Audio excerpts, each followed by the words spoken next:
Good morning बच्चों, आप कैसे हैं। मैं आशा करती हूँ आप अच्छे होंगे। तो बच्चों, आज हम कक्षा 3 के लिए हिंदी विषय में बेटा हम पाठ 2 शेखीबाज मक्खी करेंगे।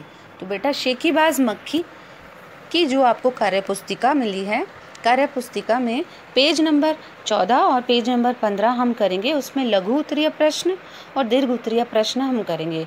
तो निकालिए पेज नंबर 14, पेज नंबर 14। इसमें आप पेंसिल निकालिए, अपना पेंसिल लेकर आप इसको साथ साथ सीखेंगे, पढ़ेंगे, इनको प्रश्नों को समझेंगे और समझ के उनको साथ साथ इनको पेंसिल से अपनी कार्यपुस्तिका में करेंगे। ठीक है बेटा। तो चलते हैं लघु उत्तरीय प्रश्न। तो बेटा ये है पेज 14 में लघु उत्तरीय प्रश्न। तो पहला प्रश्न है इसमें,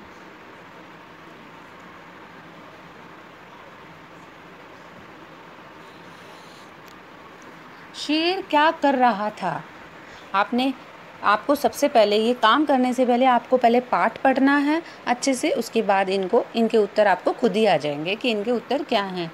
शेर क्या कर रहा था इस कहानी में, तो शेर क्या कर रहा था, शेर सो रहा था।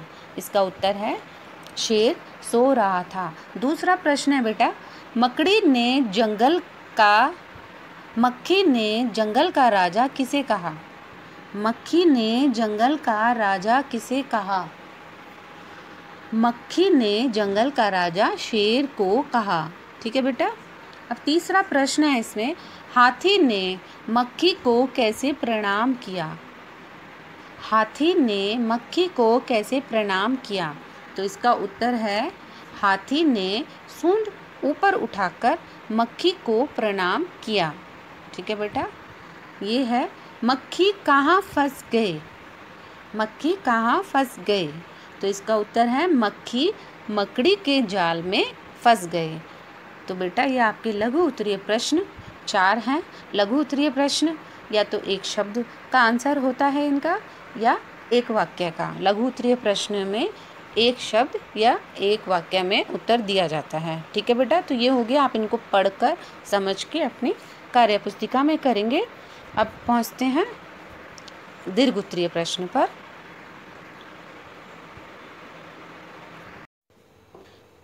दीर्घ उत्तरीय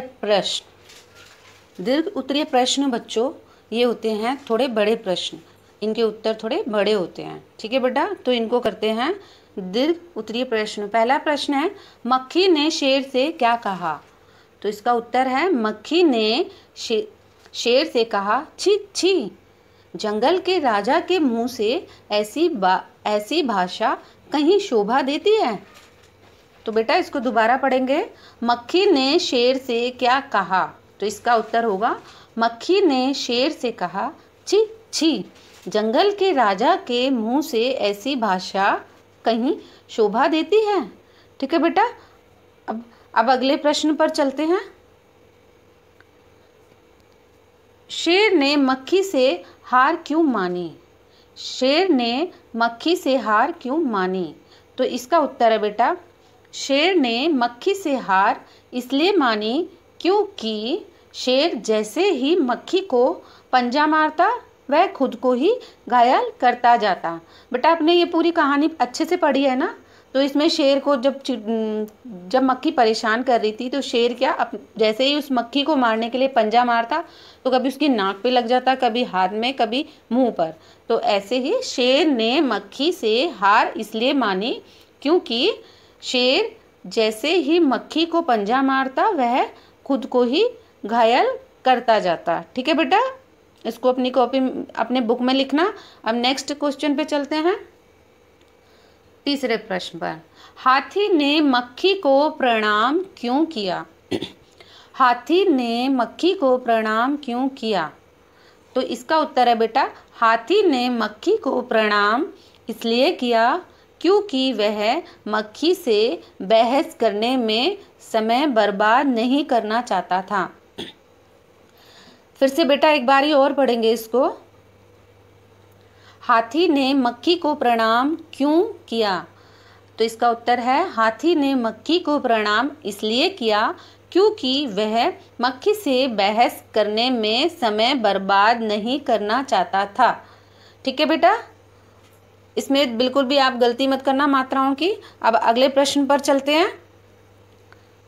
ये है चौथा प्रश्न। अंत में मक्खी का क्या हुआ? अंत में मक्खी का क्या हुआ? आपने कहानी पढ़ी बेटा, तो लास्ट में, कहानी के लास्ट में क्या होता है? अंत में मक्खी का क्या होता है? अंत में मक्खी क्या करती है? मकड़ी को मारने के लिए जाल में जाती है उसको मारने के लिए, लेकिन वह खुद ही फंस जाती है। तो इसका उत्तर क्या होगा?